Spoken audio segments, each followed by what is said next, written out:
চতুর্দিকে কান পাতলে পুজো যে আসছে তার দামামা কিন্তু বেজে উঠেছে। আর বাঙালির পুজো মানে খুব আনন্দ, আর তার সাথে কিন্তু ভালো ভালো খাবার দাবার। আর তাই আজকে আপনাদের সামনে তুলে ধরেছি দুর্দান্ত স্বাদের একটা রাইস রেসিপি।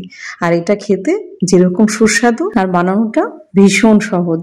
তাহলে চলুন, আশা করি ভিডিওটা আপনাদের ভীষণ পছন্দ হবে, কেননা চটজলদি অতিথি আপ্যায়নে এই রেসিপির জুড়ি নেই। নমস্কার, কেমন আছেন সবাই? নিশ্চয়ই খুব ভালো আছেন। বাসন্তী রান্নাঘরে সবাইকে স্বাগত। আর যারা আমার নতুন বন্ধু হচ্ছেন কিংবা আমার যারা পুরানো বন্ধু আছেন তাদেরকে অনেক অনেক ভালোবাসা এবং শুভেচ্ছা। আশা করি ভিডিওটা খুব ভালো লাগবে, আর ভালো লাগলে অবশ্যই আমার পাশে থাকবেন।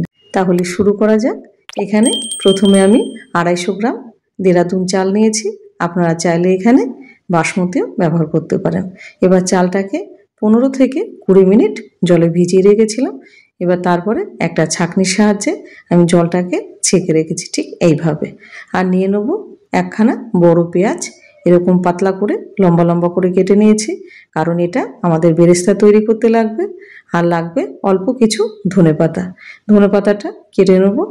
কোনো অকেশনে বা অন্য কোনো সময় বাড়িতে যদি অতিথির আগমন ঘটে তখন মাথায় আসে চটজলদি কি ভালো কিছু খাওয়াবো।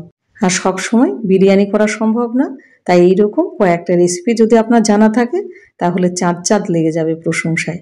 প্রথমে কড়াইতে দিয়ে দিলাম খানিকটা তেল, তবে তেল আর একটু দেব, কেন এইটুকু তেলে বেরেস্তা করার জন্য যথেষ্ট নয়, ওই জন্য তেল খানিকটা দিয়ে দিলাম। কিন্তু এতটা তেল আমাদের লাগবে না, পরে আবার তুলে রেখে দেবো। এবার তেলটা ভালোভাবে গরম হয়ে গেলে দিয়ে দেবো কেটে রাখা পেঁয়াজটা। যেহেতু আমার চাল অল্প, ওই জন্য পেঁয়াজটাও অল্প দিচ্ছি। আপনাদের কোয়ান্টিটি বুঝে চাল বেশি কম সেভাবে আন্দাজ করে দেবেন। গ্যাসের ফ্লেমটা লো টু মিডিয়াম করে এবার বেরেস্তাটা ভেজে নেব। যেহেতু অল্প বেরেস্তা, ওই জন্য তাড়াতাড়ি ভাজা হয়ে যাবে। ভাজা হয়েও গেছে। এবার এটাকে তুলে নেব। একটা ছাঁকনির সাহায্যে তুলে নিলাম।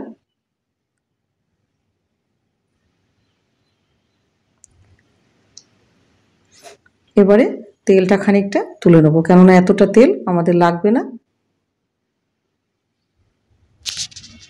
এবার বাকি যে তেলে দিয়ে দেবো 1 চামচ বাটার। আপনারা বাটারের পরিবর্তে এখানে 1 চামচ ঘিও ব্যবহার করতে পারেন। এবার দিয়ে দেবো 3খানা চেরা কাঁচা লঙ্কা, আর দিয়ে দেবো 1 চামচ জিরে। এবার এটাকে ভালোভাবে ভাজতে হবে। আর এটা অবশ্যই মাথায় রাখতে হবে জিরেটা যেন কোনোভাবে পুড়ে না যায়। জাস্ট একটুখানি বাটারের মধ্যে হালকাভাবে ভেজে নিলেই হবে। এবারে দিয়ে দেবো একটা তেজপাতা। এবার এটাকে ভালোভাবে ভেজে নেব। যখন দেখব সুন্দর একটা গন্ধ বেরোচ্ছে তখন দিয়ে দেবো জল ঝরিয়ে রাখা চালটা। এবার চালটা দেওয়ার পরে লো টু মিডিয়াম ফ্লেমে মোটামুটি 5 থেকে 6 মিনিট চালটাকে হালকাভাবে ভেজে নিতে হবে।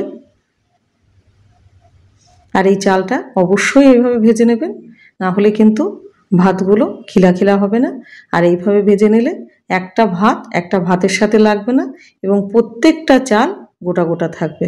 আপনাদের পরে দেখিয়ে দেবো যে একটা চালও কিন্তু ভাঙেনি। এবার এটা মোটামুটি 5 থেকে 6 মিনিট এটা ভাজা হয়ে গেছে। এবারে দিয়ে দেবো 1 থেকে 1.5 বাটি কিংবা তার একটুখানি বেশি জল। প্রথমে 1 বাটি দিলাম, আর একটু দিয়ে দেবো। যারা বাইরে কাজ করেন এই কর্মব্যস্তময় জীবনে রান্নাঘরে অনেক সময় থাকা তাদের পক্ষে সম্ভব না। আর তাই বলে কি ভালো কিছু খাবো না? নিশ্চয়ই খাবো। সবসময় তো আর বিরিয়ানি করা সম্ভব হয়ে ওঠে না।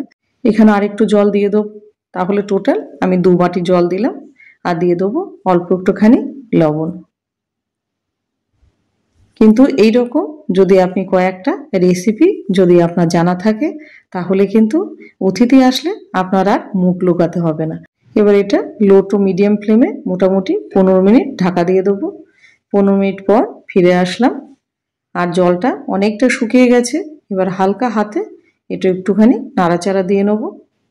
দেখতেই পাচ্ছেন চালগুলো একেবারে গোটা গোটা আছে। এবার আবার এটা মোটামুটি 10 মিনিটের জন্য ঢাকা দিয়ে দেবো। 10 মিনিট পর ফিরে আসলাম। পুরোপুরি জলটা কিন্তু শুকিয়ে গেছে। দেখতেই পাচ্ছেন ভাতটা পুরো খিলা খিলা। আর এখানে দিয়ে দেবো অল্প একটুখানি চিনি, জাস্ট একটুখানি। চাইলে স্কিপ করতে পারেন যদি চিনি না খান, তবে একটু দিলে এটা খেতে ভীষণ ভালো হয়। আর দিয়ে দেবো ভেজে রাখা বেরেস্তাটা।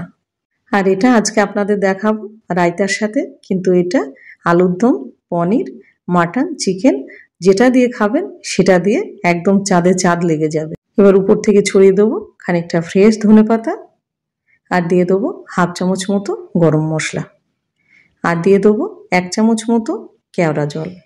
আর পুজো মানে নানান ধরনের খাওয়া দাওয়া, আর সব সময় বাইরে খাওয়া সম্ভব না। এবার এটা আলতো হাতে মিশিয়ে দেব। দেখতেই পাচ্ছেন একটা চাল কিন্তু ভাঙেনি এবং রাইসটা খুব ভালোভাবে কুক হয়েছে, একটার সাথে একটা গায়ে লাগছে না এবং প্রত্যেকটা চাল গোটা গোটা আছে।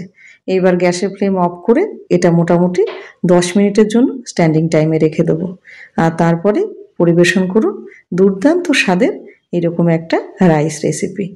আর যা মন চায় আপনি তাই দিয়ে পরিবেশন করতে পারেন, তবে এটা মাটন, চিকেন কিংবা পনিরের সাথে ভীষণ ভালো লাগবে খেতে। আর যারা এইসব না খান তারা আলুর দম দিয়েও খেতে পারেন, কোনো অসুবিধা নেই। কিন্তু আজকে আমি আমার বাচ্চাদের সার্ভ করব রায়তা, কারণ রায়তা দিয়েও ভীষণ ভালো লাগে খেতে এটা। আর ভিডিওটা আপনাদের কেমন লাগলো অবশ্যই সেটা কিন্তু কমেন্ট সেকশানে জানাবেন। আর ভালো লাগলে কি করতে হবে, আমার পাশে থাকতে হবে, তাই না? আর আপনারা পাশে আছেন বলে আমি একদম গুটি গুটি পায়ে এগিয়ে চলেছি। আর তার জন্য আপনাদের অসংখ্য ধন্যবাদ এবং বুক ভরা ভালোবাসা।